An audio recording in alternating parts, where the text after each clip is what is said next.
자, 그 김건희 씨 얘기 좀 이어가도록 하겠습니다. 김건희 씨가 지금 어제 기사를 네?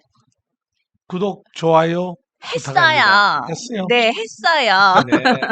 네, 김건희 씨 얘기 이어가도록 네네. 하겠습니다. 네. 김건희 여사가 지금 병원에 아산병원에 입원해 있는 상태인데요. 네.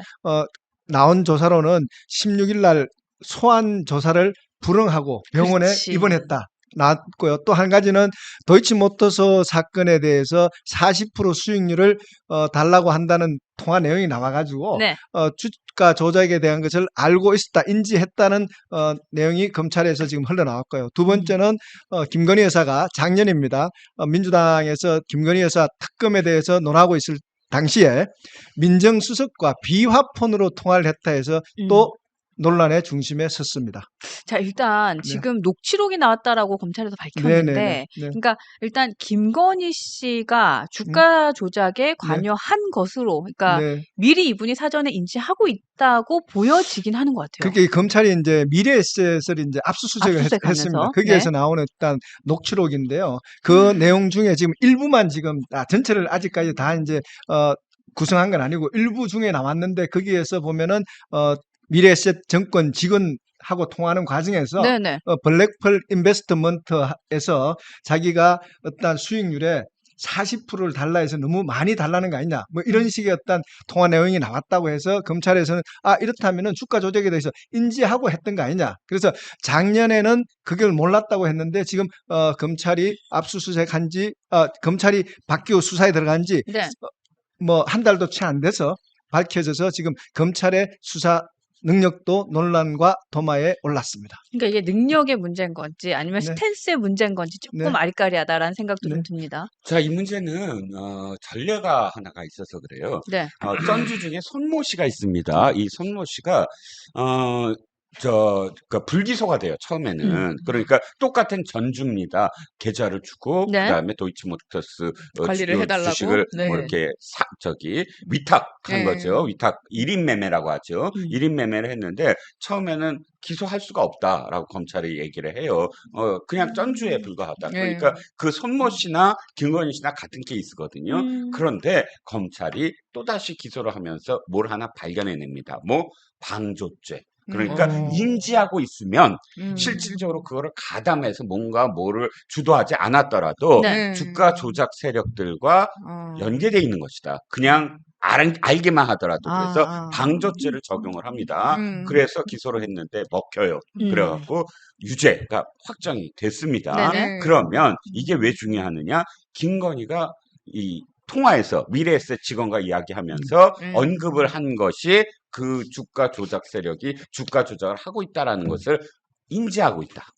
알고 있다. 네. 그리고 몇 퍼센트의 수익을 내가 받을 수 있다라는 것까지도 알고 있다라는 겁니다. 왜? 그게 정상적이라면 몇 퍼센트가 나한테 고정적으로 온다라고 할 수가 없는 거잖아요. 그러니까 손모 씨의 케이스로 봐서 네네. 지금 검찰은 방조죄로 지금 의유를 할 가능성이 큽니다. 그러니까 같은 전주잖아요. 김건희 씨도 지금 말씀하신 손모 씨 같은 전주 1인 매매를 네. 위탁한 그걸로 해서 자기 남편이 대통령일 때 그때 수사를 받았으면은 재판 그렇지. 받았으면은 그냥 집행유예 받고 끝날 일이었어요. 근데 뉴스 엔진에서 계속 수없이 근데 얘기했습니다. 그거를 안 하겠다고 이렇게 버티면서 그 김건희는 버티면서 그러는 동시에 그 이재명 대통령 부인은 그게 10만 원 정도 상당이었나요? 그때 네. 법인카드로 네네. 썼던 그 식사비 이걸 갖고서는 재판을 거니까 국민들의 감정이 어떻게 되겠습니까? 그걸 보는 시선이.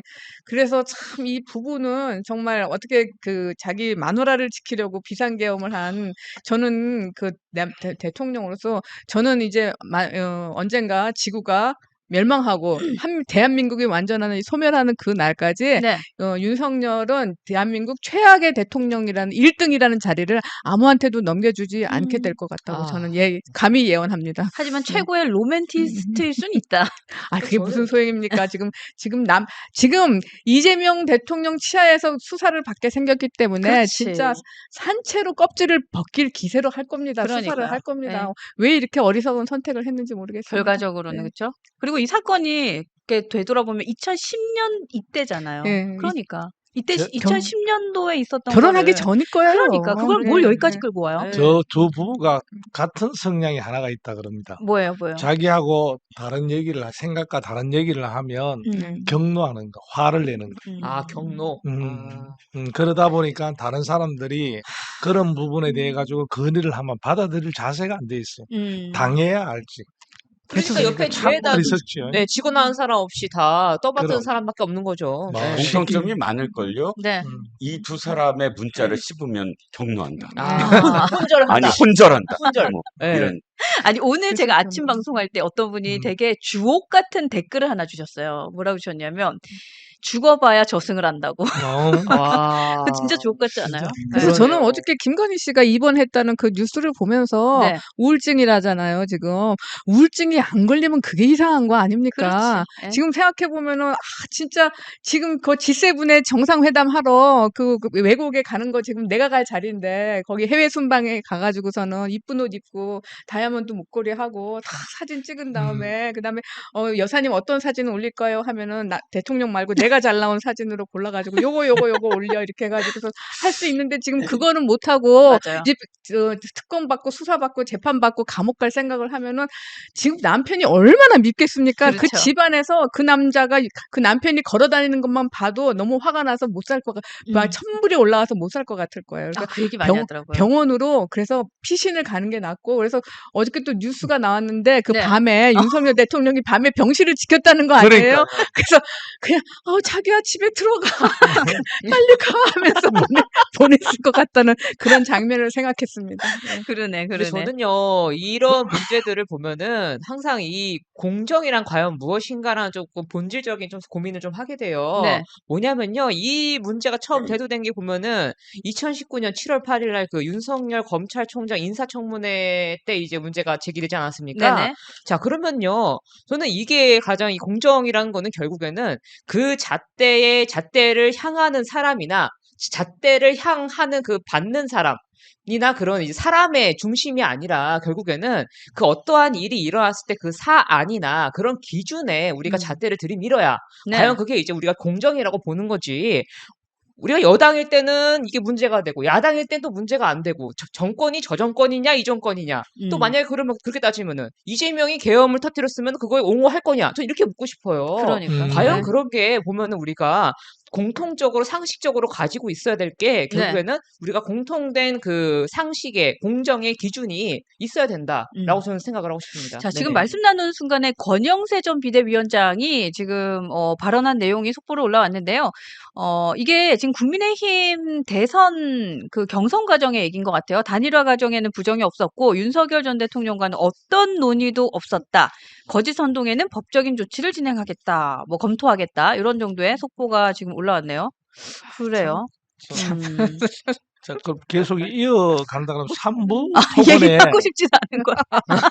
이 얘기는 그냥 하고 거의 알았다. 아유. 완전 무시했는데요. 알겠다. 가라. 저, 에휴. 이평론 네네. 나님 네. 3부 토론의 주식 시세에 대하여 좀 문제점에 대하고는 뭐 그거는 어떻게 3부 토건이요. 봐야 됩니다. 삼토건 문제는 제가 아직 뭐 구체적으로 취재를 들어가지 않아서 다음 기회를 한번 주시면 좋겠는데 사실 문제가 많습니다. 그것도 그 안에 주가 조작 들여다보면 문제죠. 주가 조작 문제고 네네. 또 더군다나 삼토건이 여러 가지로 지금 걸려 있는 문제가 많아요. 르네상스 호텔과 관련된 줄리 의혹이 사실은 삼부토건과 연결이 돼 있거든요. 삼토건 회장과 연결이 돼 있고 또 이낙연 전 총리하고도 아주 깊이 연결되어 있습니다. 이낙연 총리의 동생과 관련돼서 삼부토건과 연계돼 있다라는 의혹이 굉장히 많이 청문회 때도 등장을 했었고 네. 그래서 그 문제들이 만약에 수면 위로 올라온다고 한다면 물론 이 문제는 김어준 등등이 굉장히 많이 활용을 했기 때문에 뭐 그쪽 진영에서는 완전히 뭐 거의 외우다시피 삼부토건 문제를 김건희와 연결을 시키고 있는데 네네. 혹시나 뭐 다음 기회에 뭐 다시 질문을 해주신다면 네. 아주 자세하게 제가 취재를 아이, 해보겠습니다. 감사합니다. 네, 요 얘기도 하여튼 할 거 하여튼 많아요. 저- 할 거 많아요.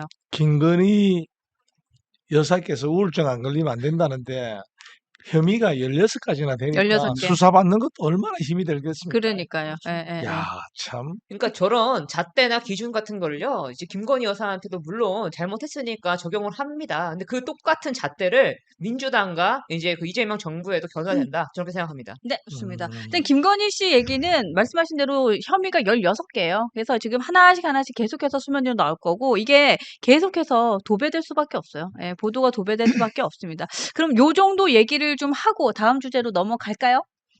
허락을 받도록 하겠습니다. 네, 어때요? 타크 아저씨 넘어갈까요? 좋습니다. 좋습니다. 네. 좋습니다. 자, 그러면 여러분들 하여튼 지금 많은 분들 보고 계시는데 빨리 나한테 좋아요, 댓글 얘기하라고. 아니, 그래야지 구독. 우리가 저 동료 시민 패널, 예지 패널께서 이걸 꼭 하라면서요. 그래야지 아니요. 컷 편집이 좋다고. 네, 컷 아, 그럼요. 그런 것까지 얘기해요, 우리가? 아, 그럼 해야지. 아니, 내부 기밀이 지금 빠지잖아요. 네. 그걸 잊어버리지 말아야지. 근데 아니, 그것도 중요하고 가장 큰 중요한 점은 뭡니까? 우리가 네. 이제 좋아요, 구독, 공유를 많이 해주셔가지고 저희의 목소리를 맞아요. 널리 퍼뜨려서 네. 우리가 합리적 중도 보수 개혁을 네. 위해서 우리의 목소리를 전파시켜 주시길 당부 부탁드리는 거죠. 네, 여러분 네네. 좋아요와 구독 잘 눌러주시고요. 다음 주제 얘기를 좀 이어가도록 하겠습니다.